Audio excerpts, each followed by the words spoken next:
Як це буде розробником в Україні, інді-розробником? Чи є життя в цьому напрямку, чи не треба туди влазити взагалі? Сьогодні ми поспілкуємося з Максимом, який розповість про свій досвід та про свою гру. Максим, вітаю тебе! Дуже дякую, що долучився. І вам дякую. Дякую. Розкажи, будь ласка, трошки про себе та про свій проект. В нас проєкт MMORPG, кросплатформена, тобто на всіх платформах, на мобілках, на ПК, всі грають на одному сервері.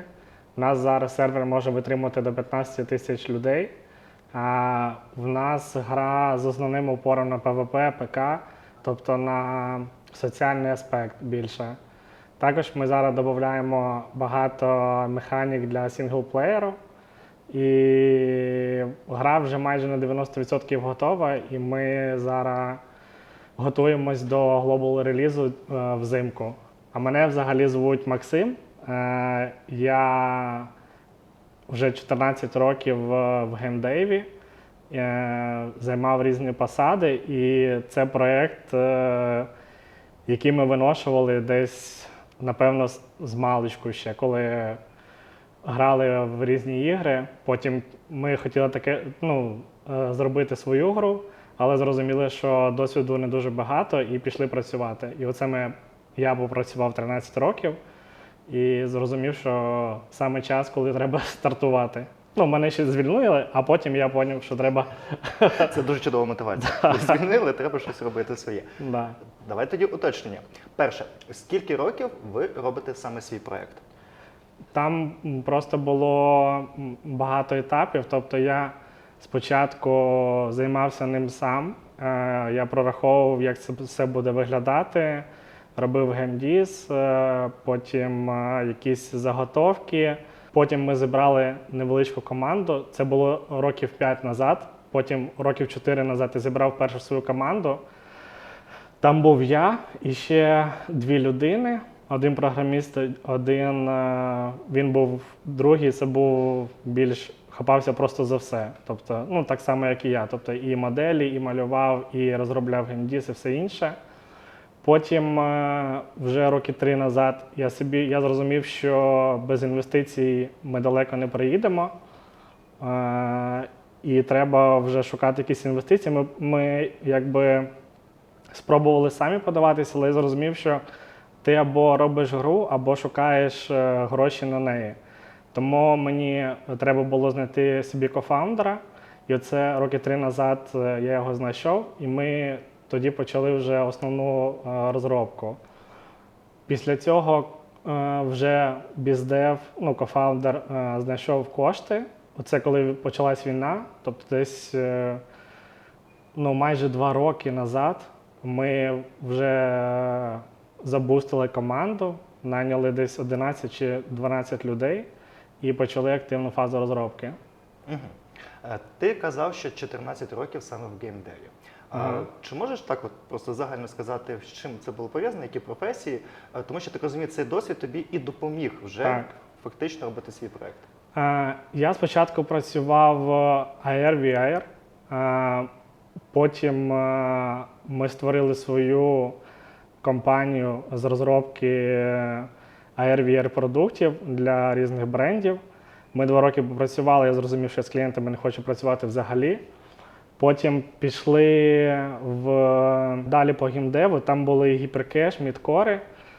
І мені теж там не дуже сподобалось, тому що там все стоїть на потоці. Тобто я взяв якийсь досвід, як взагалі побудований весь процес, як керувати командою, і потім я пішов в рекламку. Я ще рік попрацював, чи 1,5 попрацював в рекламці. Це дуже допомогло, щоб зрозуміти, як себе продавати. Тобто там все заточено на те, щоб твій продукт був вау. І після цього я знову вернувся в геймдев. Там також були гіперкеш, але там була свобода в тому плані, що ти міг пропонувати якісь свої ідеї. Можна було робити швидкі тести, і якщо ок, то робимо, якщо не ок, то не робимо. І коли почався, навіть перед тим, як почався ковід, якраз цей відділ розпустили по геймдеву, бо в цій компанії було якби два направлення. Одне це application, а друге саме ігри. І саме application дуже добре давало ревеню, і тому вирішили просто розпустити цей відділ. Ось і з того моменту я вже почав робити своє. Тепер задум самої гри. Я розумію, що більшості людей чимось надихалися і хотіли зробити щось аналогове, але своє. Іноді буває, це робиться навпаки, коли не подобається взагалі все, що виходило з ігор, і я можу зробити краще в цьому напрямку. Що саме надихнуло на свій проект? Тим паче, ти казав, що це давнішня історія, і ідея була дуже давно в тебе. Так. Коротше, це пішло взагалі від дитинства. Коли ще ходили всі по клубах, ми грали в гру Lineage 2. І саме з того моменту вона мені дуже сподобалась. Мені ще тоді подарували якраз перший ПК. Я ще, напевно, десь місяць її завантажував, тому що інтернет пропадав. Потім не було якби багато інформації, як підключитись до серверів, тому що на Україні були всі ломані сервера. Тобто це чийсь саме сервер, і треба було знати, як до нього підключитись. Ось, потім сама гра почала розвиватись, нам це подобалось, сервери були круті, було дуже багато онлайну, був великий фан, тобто ми проводили там реально по 18-20 годин, тупо просто в грі, прогулювали все, що можна. І просто насолоджувався моєю грою. І потім з'явився якийсь як переломний момент, коли в гру перестали просто заходити люди, тому що з'явилось дуже багато донату, дуже багато серверів, публіка вся якби знайшла свій сервер і все. Тобто не було такого, що дуже багато було народу в одній грі. І ми з-за цього перестали також грати в цю гру. І з того моменту ми якби хотіли і свій сервер запустити, щоб якби зробити все по класиці, щоб типу, люди приходили і грали, як це було колись. Але в нас щось не вийшло, і ми зрозуміли, що треба робити свою. Але вже зараз, коли вже якби сформована повністю ідея гри, я розумію, що ті механіки, які були там, вони зараз не працюють, тому їх треба якось переробляти, щоб просто створити відчуття, наче ти граєш те саме, але це інше. Тобто в даному випадку це проєкт ностальгії в тебе? Так. Ти хочеш повернути ті емоції і те, що було в той час. Так. Але знову ж таки, ти якраз сказав стосовно монетизації. Який формат твого продукту? У нас фрі-то-плей модель, тобто батл паси, інапи, всякі підписки і все інше. Тобто це включає в себе. Але ми не робимо агресивно це, по-перше. А по-друге, в нас нема такого, що ти без донату точно нікуди не прийдеш. Або що тобі треба потратити роки, щоб досягти того самого якби, прогресу, як і гравці, які донатять. Тобто воно збалансовано. Так. Тільки топ-контент монетизується або якісь там скінчики умовно. Так, так. Угу. Це чудово. Тим паче формат free-to-play. Які самі головні проблеми ти можеш зараз зазначити в процесі розробки гри, саме як незалежного розробника в Україні? Я розумію, саме перше це буде стосовно грошей, я це розумію, але тут питання саме спілкування, преса або якась взаємодія з іншими студіями. Тобто те, що не знаходиться на поверхні, те, за що там геть ніхто може не подумати з інших розробників, які тільки починають свій шлях. По-перше, ти коли починаєш розробляти гру, ти думаєш, що ти будеш робити там якісь таски по самій грі, але це не так. Ти взагалі не користуєшся комп'ютером з професіональної точки зору. Тобто ти не програмуєш, ти не малюєш, ти взагалі нічого не робиш. Твоя основна задача – це робити презентації і готувати пітч-деки. Тобто і все. І контролювати процес розробки. Тобто нема такого, що ти прямо займаєшся тим, чим і хотів. Бо коли на початку ти думаєш, все, буду там робити свої модельки, буду робити там якісь ще якісь штуки, коротше, але ти цього взагалі нічого не робиш, тому що тобі треба шукати ну, тобто це не тільки про гроші, тобі потрібні партнери, які, наприклад, мають специфіку просувати твою гру, тому що у кожної гри різний жанр, і якби великі там інвестори, паблішери, вони розуміють, як саме зайти на цей ринок. Так само, як, наприклад, та ж сама Lineage чи Aion, вони ж не розповсюджують свою гру самі. Тобто вони шукають людей, які займають ринок або країну, і вони там розповсюджують її, так само роблять там івенти, рекламу і все інше. Тобто тобі треба шукати їх не тільки заради коштів, тобі треба шукати заради експертизи, які вони тобі дадуть. І потім саме головне, що тобі треба точно розуміти, що тобі треба ще люди, по типу, як кофаундери, тобі треба точно біздев, і тобі треба чувак, який розбирається в фінансах дуже добре. Тому що ти вже все, ти виходиш на новий рівень. Тобто так просто, що ти там вилив гру, ну так можна робити, вилив гру просто на App Store, ти якби як незалежний розробник заробляєш на цьому кошти. Але якщо ти робиш масштабне щось, то тобі треба все оформляти дуже чітко, і тобі треба розуміти, що ти з цими людьми, своїми кофаундерами, ти вже надовго, і тобі треба вибрати дуже добре цих людей. Тому це саме головне, що треба робити зразу. Тобто не сама гра на першому плані, десь так 50 на 50, тому що все одно саме перше, це тобі треба зробити віжен гри і його донести до інших людей. Тобто ти навіть можеш не розробляти саму гру, ти можеш зробити там, наприклад, якусь заготовку і просто там зробити маркетинг невеликий, просто навіть подивитись, як реагує, наприклад, публіка. Тому що може для тебе це і круто, для тебе там здається, що це супер гра і всі в неї будуть грати, але по факту може бути взагалі не так. І тому треба робити одразу тести, ти дуже багато економиш грошей, і ти можеш на самому початку повернутися в іншу сторону. Можу підкреслити, я знаю по собі. Свої проекти – це як дитинка, і тому ти не можеш якось об'єктивно на це дивитися. І тому так, аналітика, розпізнання. І чи потрібно в цьому напрямку ковирятися, тим паче 5 років робити продукт і просто там виставити на App Store, щоб злити продукт, і не маючи якоїсь там розголосу, підтримки, маркетингу тощо. Це вірно зазначено, що до цього потрібно підходити більш прагматично. Розкажи, будь ласка, трошки більше про свій проект. От дивись, ти зазначив, що це, по-перше, ностальгія, по-друге, це була мотивація зробити своє, яке буде краще.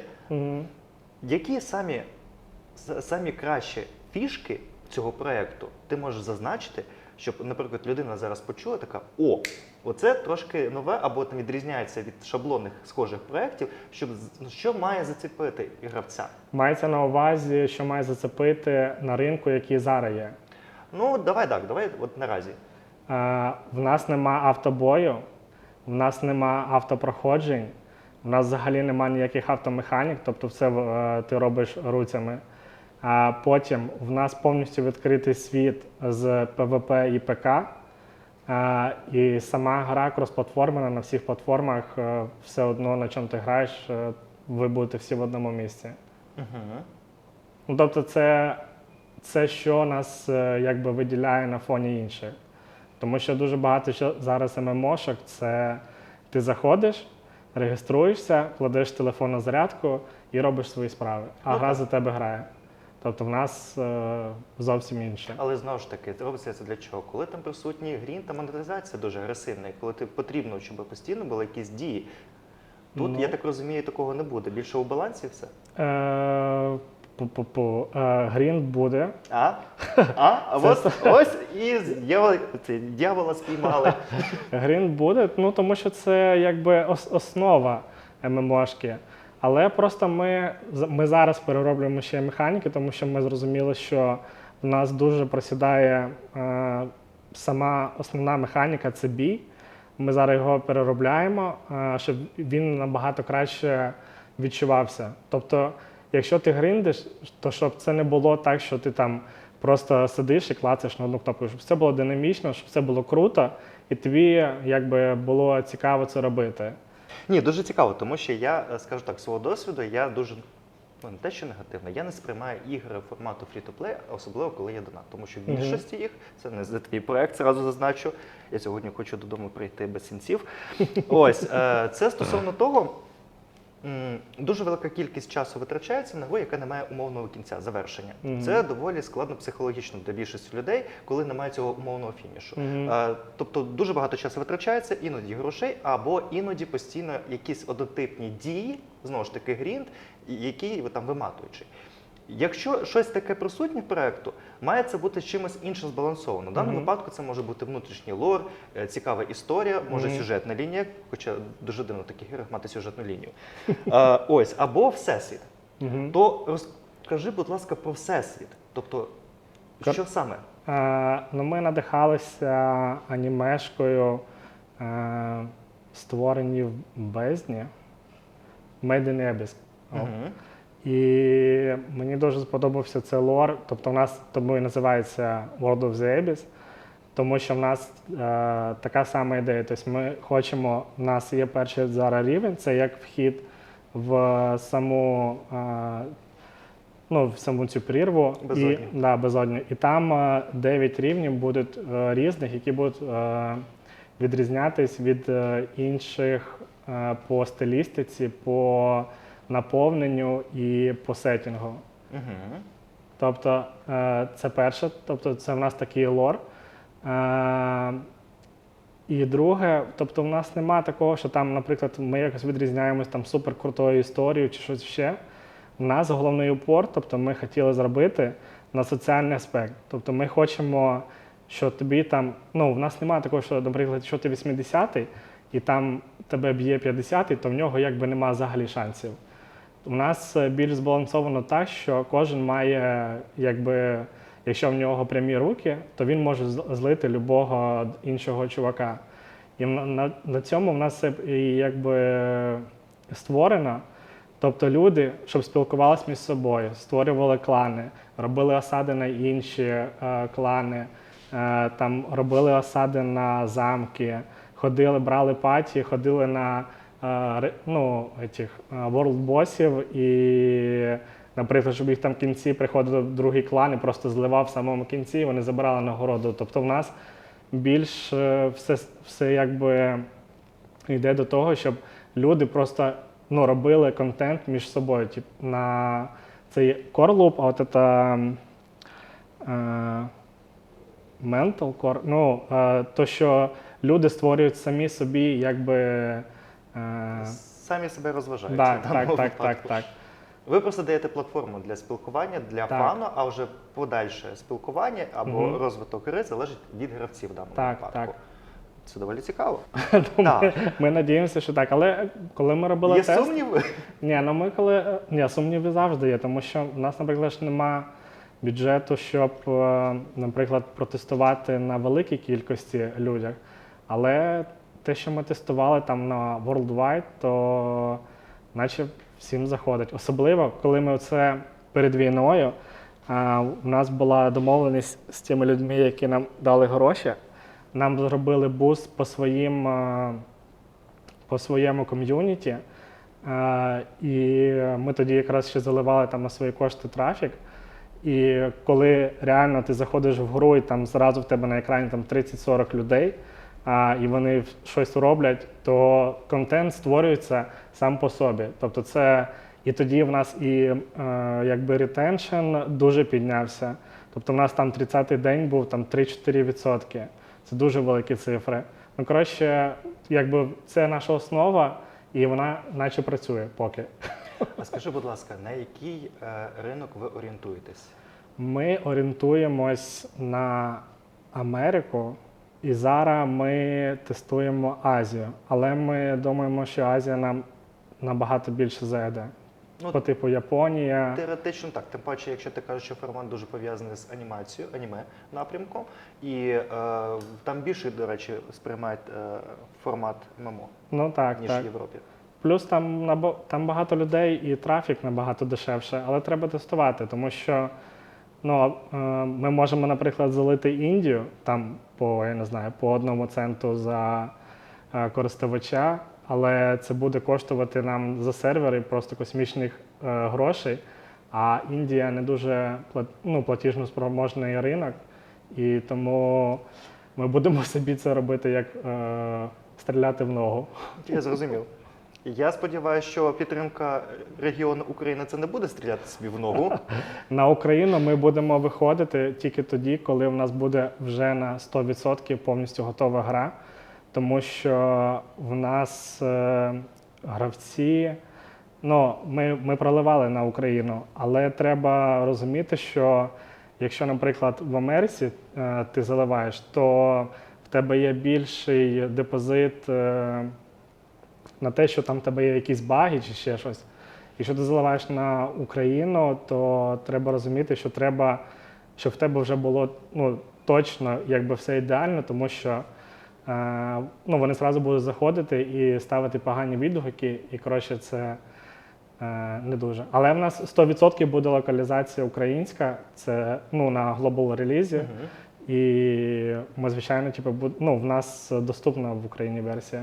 Тобто виходить так, що ігрове ком'юніті Америки більш лояльне і тактично відноситься до багів, ніж українське ком'юніті ігрове.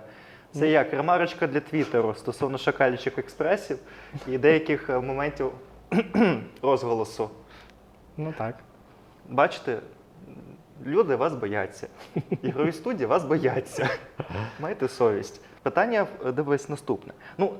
Виходить так, що 5 років ти розробляєш, а в мене було питання, наскільки складно під час війни розробляти проекти та його впроваджувати. Тому що, якщо це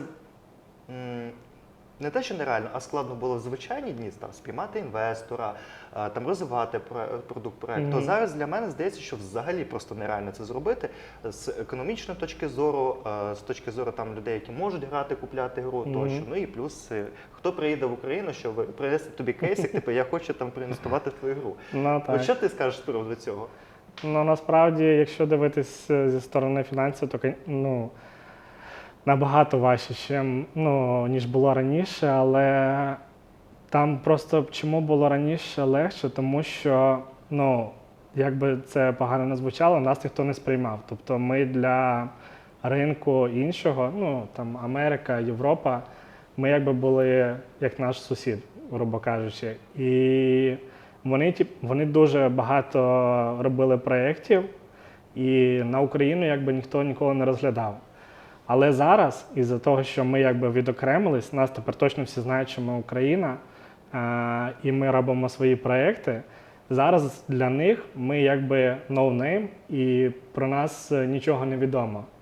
Тому нам потрібно зараз, щоб взяти ті ж самі, наприклад, кошти, які були там раніше, то нам треба зробити на 100 разів кращу гру, щоб вона була прям ідеальною для інвестора, щоб він якби прям загорівся нею. Тому що, по-перше, якщо кофаундер в Україні, це для нього великі ризики. А до них, насправді, до VC, до паблішерів, до інших людей, навіть до ангелів, дуже багато проєктів стукаються. І для нього це дуже великі ризики, якщо кофаундер в Україні.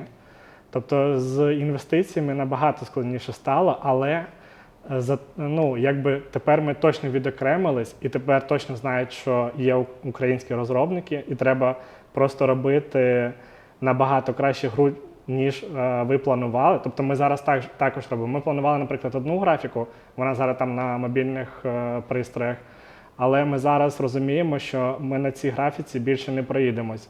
Нам потрібно, ми зараз покращимо повністю графіку, ми перероблюємо вже більш до AA якогось класу, тому що не будуть просто інвестувати.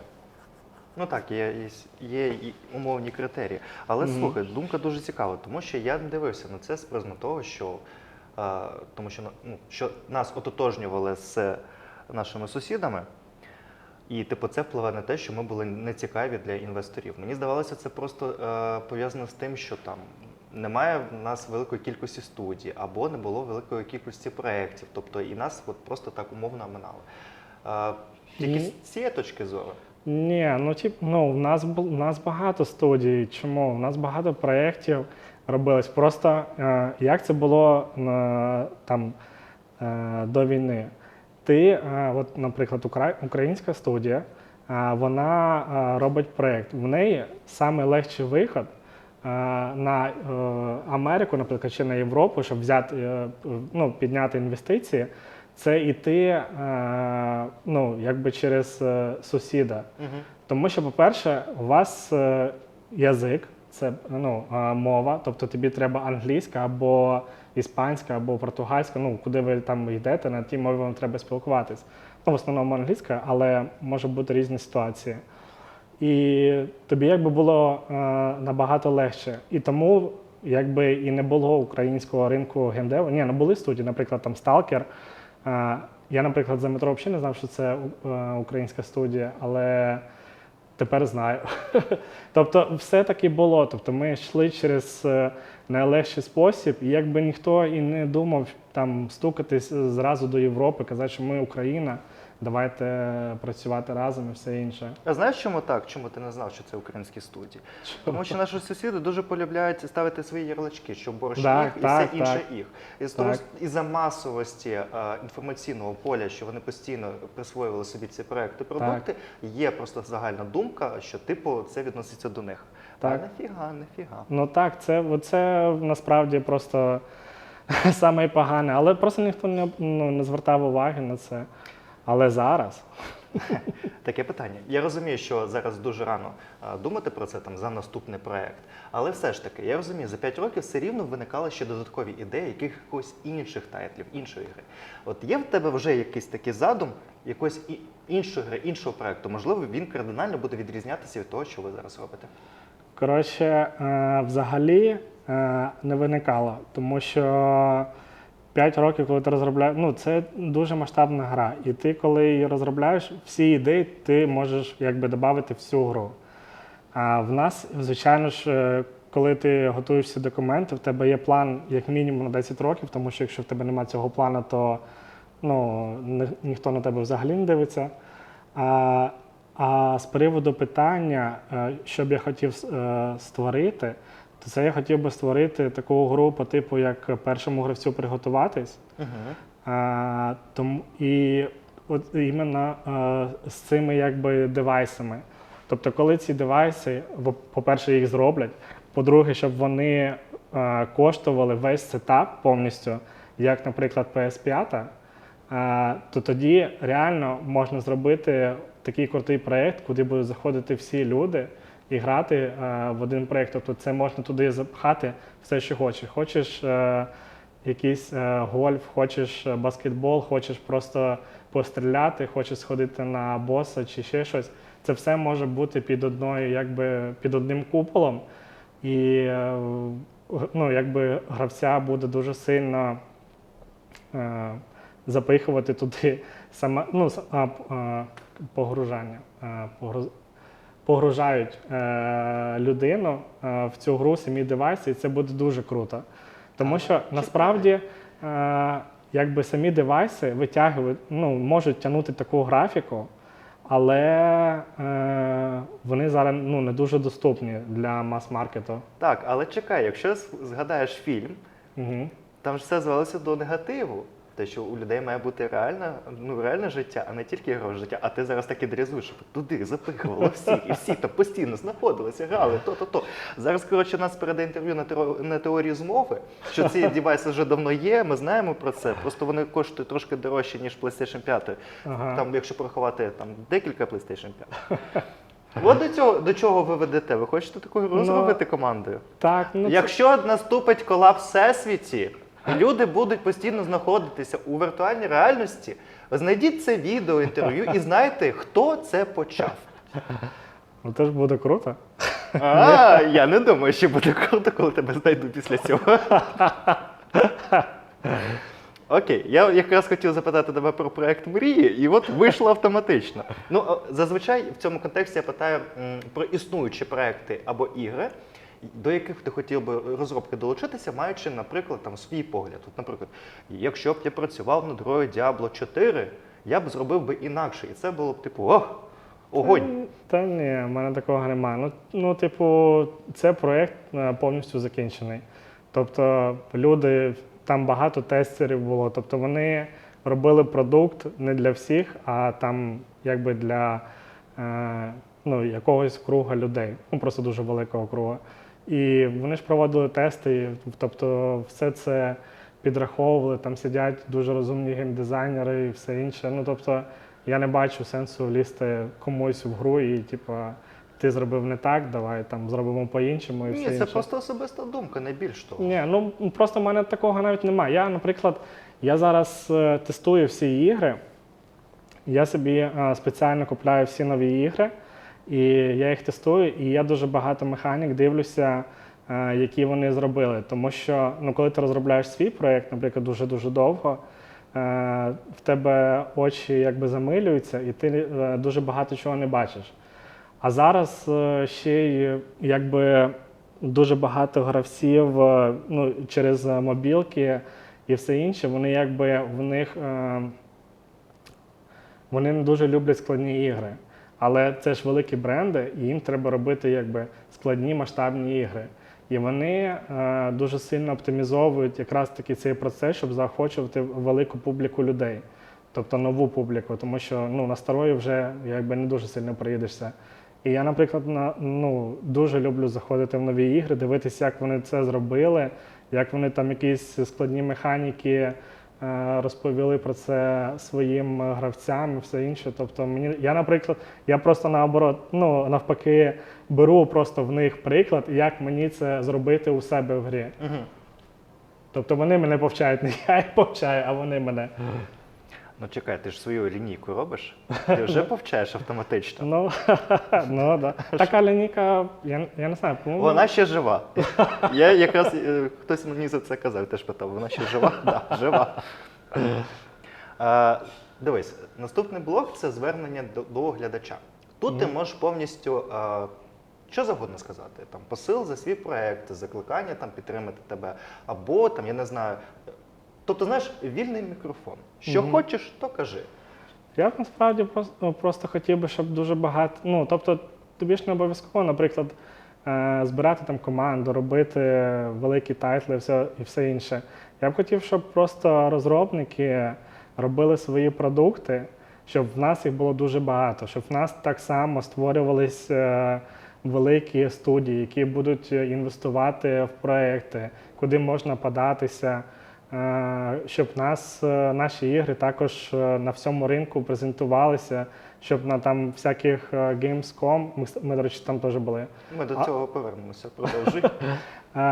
Щоб просто в нас якби всі наші ігри також показувалися на дуже великих івентах, і вони були якби найкращі. Може не найкращі, хоча б на рівні AAA ігр. І це потрібно робити прямо через розробників, коли вони будуть створювати багато ігор, якісь будуть заходити, якісь не будуть заходити, але зі сторони інвестора чи зі сторони компанії вона буде бачити, що є потенціал, і тому для неї буде привід створити якби великі студії, які будуть об'єднувати вже незалежних розробників і створювати вже більш круті і більш професійні ігри. Зрозумів тебе. І, як я казав, повертаємося до виставок. Розкажи, будь ласка, про свій досвід виставок. Чи є сенс більшості ігровим розробникам, розробникам ігор виходити на такі дійства? В чому є плюс, в чому є мінус для себе, свого досвіду? І також я розумію, що якраз я ж бачив ваш стенд, ви ставили гру, можна було і пограти, пощупати. Чи той фідбек, який дають гравці на цих стендах, ви їх якось фіксуєте? Чи от так от, good, не good, молодець? Ваша думка дуже важлива для нас. Коротше, оця виставка, наприклад, Games Gathering, та, що була в Києві, вона насправді, хоч там було і душно, і якби трохи було набагато складніше, точніше було, ніж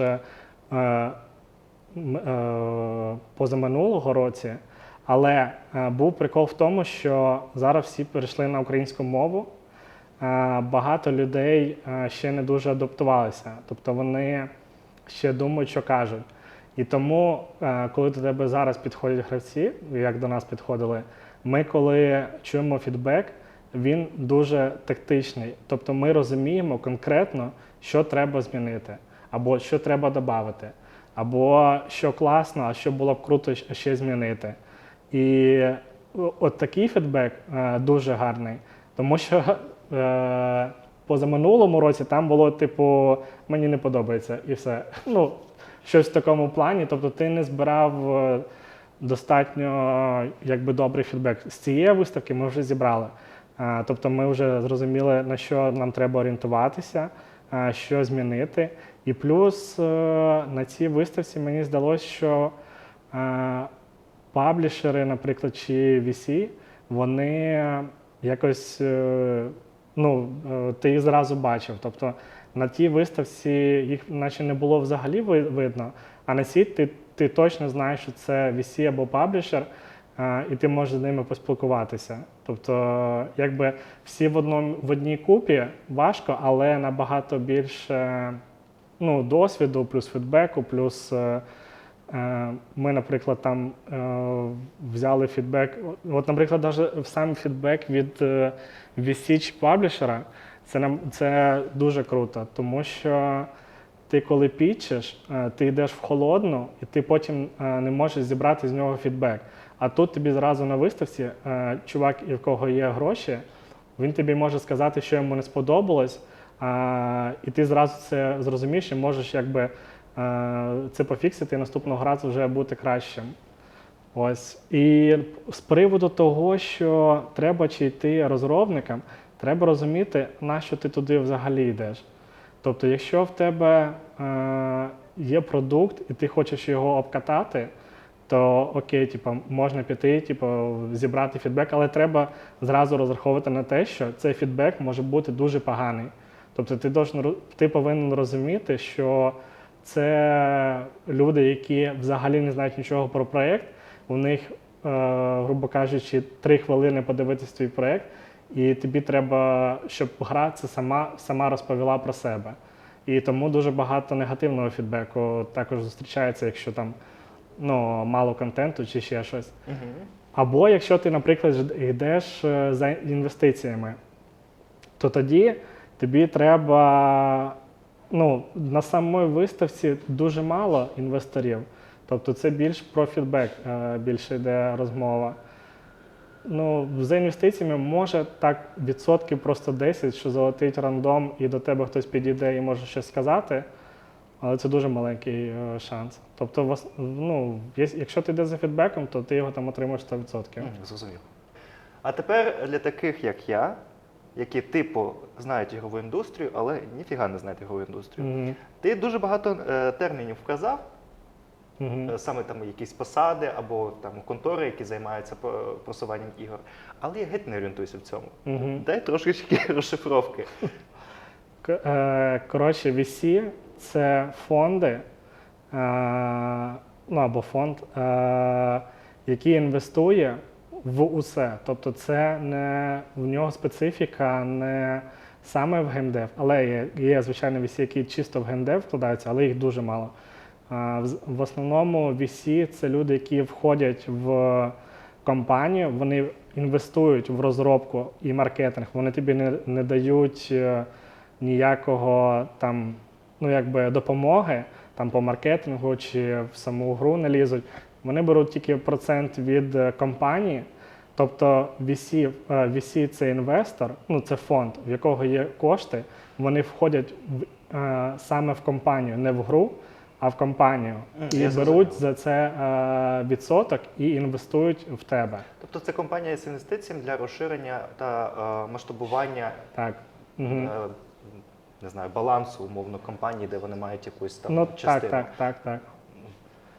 Потім паблішер – це компанія, в якої є свої продукти. І вони займаються розповсюдженням твоєї гри на своєму ринку. Тобто, наприклад, якщо це паблішер там, в Європі, то він займається чисто Європою.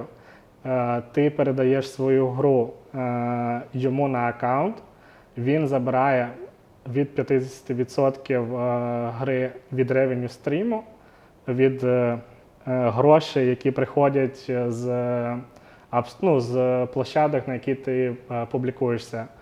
І потім передає все інше вже тобі. Ось. І ще є оце паблішер, видавець.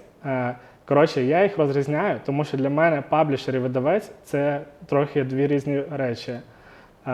Для мене видавець – це той, у кого є інхаусні проекти. Тобто, наприклад, Ubisoft для мене це не паблішер. Тобто в нього є свої проекти, і якщо ти заходиш через нього, то він бере тебе під себе і через свої тайтли тебе просуває. Тобто, якби він своє ім'я каже, що це від мене, в мене є круті ігри, ось я вважаю, що це теж крута гра, і тоді її якби розповсюджує. А паблішер купляє, грубо кажучи, ігри, заливає на свій аккаунт, але в нього там сотні ігор, і в нього немає якоїсь конкретної лінії, про що саме ця компанія. Я зрозумів тебе. Піч – це презентація на 10 слайдів і на 5 хвилин. Тобі потрібно за 5 хвилин розповісти інвестору, чого він повинен вкластись в твою гру. Це дуже класна навичка вразити людину за 5 хвилин. Не кожен може вразити людину за 5 хвилин. Тобі просто прикол в печі, що, наприклад, у нас масштабна гра, і в нас там дуже багато механік. Там алхімія, крафт, покращення зброї, скіли там і все інше. І про це хочеться розповісти якби інвестору, але ти розумієш, що в тебе є 5 хвилин, і ти просто не зможеш ще потім розповісти, скільки в тебе співробітників, скільки тобі треба коштів, яка в тебе фінмодель, який в тебе бізнес-план, які в тебе наступні ігри і все інше. Але слухай, у будь-якому випадку мені здається, що інвесторам буде цікава тільки фінансова сторона, тобто як ви будете монетизувати, поширення, аудиторія, які загальні фішки можуть вплинути на вибір цього продукту. Я не думаю, що там дуже всім буде цікаво, яка саме колбочка може вплинути на те, на те, на те. Ти не можеш, наприклад, розказати про фінмодель без знань про гру. Тобто, як ти будеш розповідати, що в тебе там є, наприклад, батл-паси, у нас їх поки ще немає. Наприклад, просто на батл-пасах набагато легше зрозуміти. От якщо ти в фінмоделі кажеш, що в тебе є батл-пас, то чому інвестор, і ти там зробив якийсь прогноз, що ти там будеш заробляти на цьому якісь кошти, то в нього буде питання, чому ти думаєш, що взагалі його хтось буде купляти. Тобто тобі треба спочатку розповісти про гру. Механіку гри і що може спонукати гравця. Так. Тобто як ти приводиш людину до того, щоб вона точно купила цей Battle Pass і потім вже на цьому ти якби робиш прогнози. Все дуже просто. Вискакує реклама. І ти хочеш скіпнути рекламу, купи Battle Pass. Все просто, так і пояснюй. А то там колбочка, а то от зілечко. Та ні, це дуже-дуже довго. Максим, дивись, у нас є невеличка традиція. Ми постійно даримо нашому гостю якийсь подарунок, щоб ти потім не плювався на що ти прийшов на це інтерв'ю. І так, хоч щось залишилося, щось путнє з цього.